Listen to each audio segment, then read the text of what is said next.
Trump victory dependent on election day turnout of the silent majority. Hello, this is Robert Romano, Vice President of Public Policy with Americans for Limited Government, dailytorch.com.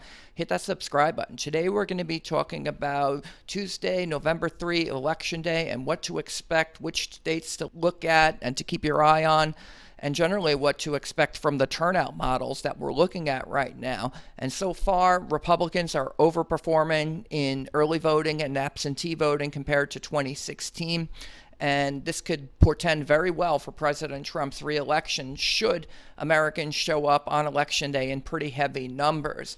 And I think that's what the race is going to break down to. Democrats, despite Republicans overperforming, have a lead in early voting and absentee mail-in voting. And in order to offset that and to overcome it, Republicans have to turn out in heavy numbers in person on Election Day.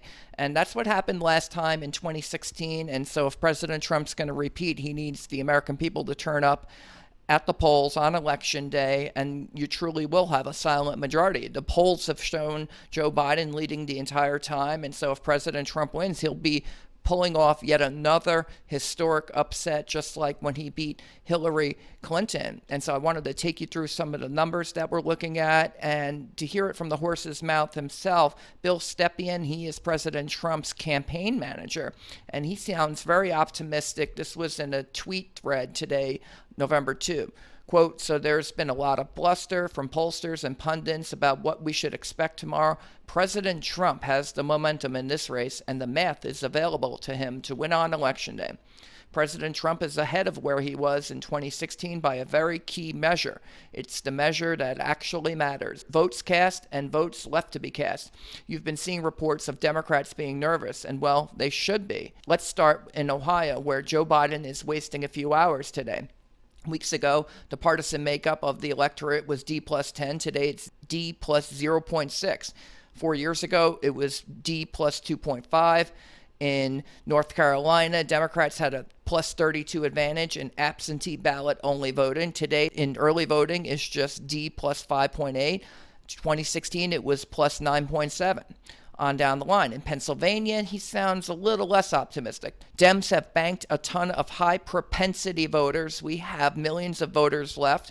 President Trump's Election Day margin needs to be significant, and we project an Election Day votes cast margin of over 1 million for President Trump. Don Jr. is in Arizona today to etch the state into our win column. Weeks ago, the makeup of the electorate was D plus 11.9. Today, it's just D plus 1.2. Reminder, going into Election Day in 2016, the gap was D plus 2.5. President Trump has a projected Election Day votes margins cast of over 150,000 net votes. And what about Florida? Democrats jumped out to a D plus 18.8 advantage in the absentee ballot only voting. Today, it's just D plus 1. Going into Election Day, the gap was D plus 1.4. And then looking elsewhere, President Trump in Wisconsin, the makeup was D plus 12.3. Today it's D plus 5.9. In 2016, the gap was D plus 9.6 heading into Election Day. Similarly, in Nevada, Democrats started out with a 27.3 advantage in absentee-only voting. Today, it's just D plus 5, and 2016, it was D plus 7.9. Likewise, in Michigan, Democrats have banked their high propensity voters. We have nearly 2 million voters left. President Trump's Election Day margin needs to be 350,000. We project an Election Day votes cast margin of 400,000 plus for President Trump. Look, it's pretty simple. If the voters that we know are still out there for Election Day show up on Election Day, President Trump has 4 more years at 1600 Pennsylvania Avenue. And so, yeah, Stepien sounds pretty optimistic that if Republicans turn out, and again, they've closed the gap on early and absentee voting compared to 2016 in several of these battleground states that Trump carried in 2016, and even in some of the ones that he didn't. And if all of the Americans who still support President Trump show up heavy on Tuesday, he'll likely be reelected. So what to watch out for? President Trump's road to 270 electoral college votes will certainly depend on holding almost all of the battleground states he won last time. And so looking at the electoral college map, this is 270towin.com, where you can pick the Electoral College and play with the map to see how things are going to go in the election. And it looks like President Trump, I think, is probably going to carry those battleground states of Florida, North Carolina, and Ohio. And that basically puts him very close to victory. And I think that there's good reasons to look at it that way. Ohio may be the biggest bellwether of all. It's chosen 36 out of the last 40 presidential election winners. And President Trump, if he wins there, he has a 90% chance of winning in the presidential elections going back. I mean, they picked Donald Trump in 2016, Barack Obama twice, George W. Bush twice, Bill Clinton twice, George H.W. Bush in 1988, Ronald Reagan in 1984, Ronald Reagan in 80, Jimmy Carter in 76, Nixon twice, 72, 68, Johnson in 64. And then you have to go all the way back to 1960, the last time Ohio failed to pick the winner. That time they picked Richard Nixon. But only 4 times since 1860 has this happened where Ohio doesn't go with the winner. And so I think that there's good reasons to be optimistic about Ohio. In Rasmussen reports, the last poll they've done, Trump has moved to 3 points ahead of Joe Biden. And then on the key question of late deciders and people who haven't voted yet, looking at this turnout model, 60% of voters in the Buckeye State have already voted this election cycle. Among these voters, Biden leads 52% to 42%.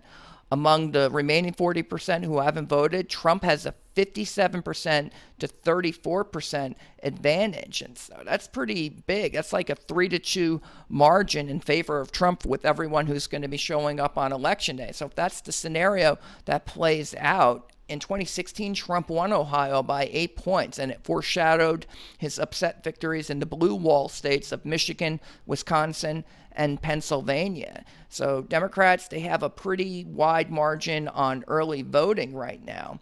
And if you look at this U.S. Elections Project, 97 million votes have been cast, and of the mail-in ballots that were requested, 29.7 million are outstanding. And so 91.9 million were requested, and then 29.7 million are outstanding. And so if that plays out where Democrats are still waiting for mail-in ballots to show up, it's, Election Day, so they need people to turn out via in-person voting. Republicans need people to turn out too, because Democrats, again, have that early margin in the early vote lead. So they need Republicans get out on Election Day to offset it. In neighboring Iowa, President Trump takes a lead by 7 points, 48% to 41%.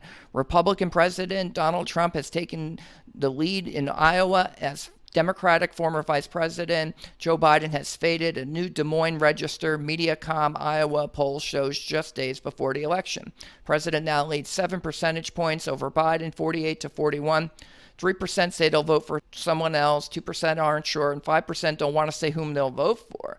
In September, the Iowa poll, the candidates were tied 47% to 47%. So that's a pretty big surge for Trump and a very, I think, striking collapse of support for Biden in the closing days of the election. And I think that states like Ohio, they kind of predict where states like Iowa are going to go. The saying goes, so goes Ohio, so goes the nation. And then looking at this electoral map, if you add Arizona to Trump's column, that takes him all the way up to about 259 to 260, depending on how Nebraska goes. If Nebraska goes Trump's way statewide and he wins all 3 congressional seats, then it goes up to 260. But if he loses the 3rd congressional seat there, CD3, then it goes to 259. So figure if Trump holds all of this is before we even get to the blue wall, Trump could be pretty much poised for a victory. At that 260 margin, just one of those, Wisconsin, Minnesota, Michigan, or Pennsylvania, that could bring Trump, if he wins New Hampshire and Nevada, that takes him up to 270 as well. So if you get a surprise there, that's also if you hold the other seat in Maine CD2, just like he did in 2016. So there are avenues for Trump to win, say, New Hampshire and Nevada, and winning all of Nebraska, that Trump wouldn't even have to win any of those blue wall states in order to win. And moving on through this, other potential bellwethers that you might want to look at. Suffolk County, New York, a key suburban stronghold. Trump carried this county. This is where I grew up. And I think that if that happens again, this is a very big suburban area. So it's not that Trump's going to do well in New York State overall just by winning Suffolk County. In order to win New York, you got to win everything except for New York City. So if he does well, though, in Suffolk County, if he wins Suffolk County again, that could mean he's doing well in suburbs across America because of the breakdown there. Again, Republicans hadn't won that county since 1992. So the fact that it came back to Trump in 2016, it was a bellwether. It predicted that Trump was going to do well in the suburbs. Similarly, in upstate New York, President Trump also did well, and it portended well for how he was going to perform in Pennsylvania. So a key race to watch would be Congressional District 22, Claudia Tenney. She won that seat in 2016. She lost it in 2018. And again, this is New York CD 22, and it kind of goes back and forth. So this could be a little bit of a bellwether as well, where if Tenney wins it back, President Trump could be on his way. It could be showing that he's doing well, say, in Pennsylvania. Ohio, Eastern Ohio, that can tell you if Trump's doing well in Western Pennsylvania. That's another bellwether to keep your eye on. And then in Pennsylvania itself, does Biden win suburbs by enough to win, to offset what's going to happen in the rest of the state where President Trump is projected to do very, very well? Virginia, I also look at that. Does Trump improve upon his 2016 performance, perhaps indicating underpolled strength in suburbs elsewhere? Besides, I look at New York and Suffolk County, but if you look at Virginia and Trump, if he does better, say, in Northern Virginia than he did last time, that could mean he's doing very well in suburbs across the country. And then on the popular vote, here's another bellwether where Joe Biden has been consistently leading this race. Right now it says that he's leading by 6.8 points on average, but some of these polls have double-digit leads for Joe Biden. Quinnipiac says Biden will win the popular vote 50% to 39%. That seems unlikely. On the other hand, Rasmussen Reports has it as a 1-point race, 48 to 47 in Biden's column. And Rasmussen had a poll just recently that showed that Trump was actually ahead in the popular vote in the race. If Trump overperforms the popular vote, and you can just kind of keep your eye on this all night, that can mean that President Trump is overperforming in the polls everywhere. And it could mean that there's a collapse of Biden support that's coming because the state polls will have shown Biden overperforming as well. So that's another bellwether. Biden, again, he has a decisive advantage in the national polls and the state polls as well. And Nate Silver, the statistical modeler, he looks at the state election polls and says, well, if you're winning the states in the polls, you're likely to win the Electoral College. But he's actually hedging and stating that if Trump wins Florida, Georgia, and North Carolina, where Biden has been projected to win, if Trump wins all three of these needle states, the election is 50-50. He says it becomes a coin toss after that. How about that? And a lot of these polls, the ones that are favorable to President Trump, they show Trump ahead, perhaps pretty heavily in Florida, North Carolina, and Georgia. And then he adds that if you talk about Arizona, adding that to the mix of Florida, North Carolina, and Georgia, quote, Biden is favored narrowly in all four of those states.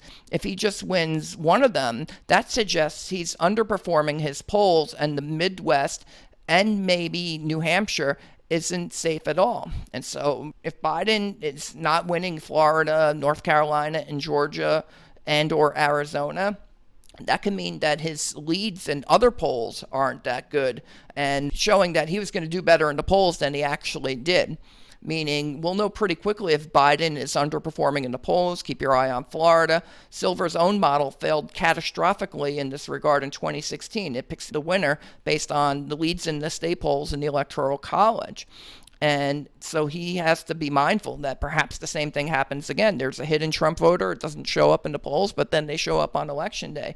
In Florida, polls underreported Trump support in 2016 by 2 percentage points. In North Carolina, by 3.3 points. Ohio, by 5.5 points. Pennsylvania, by 3.5 points. Michigan, by 4.1 points. Nationally, polls underreported Trump's nationwide support by 2.5 percentage points.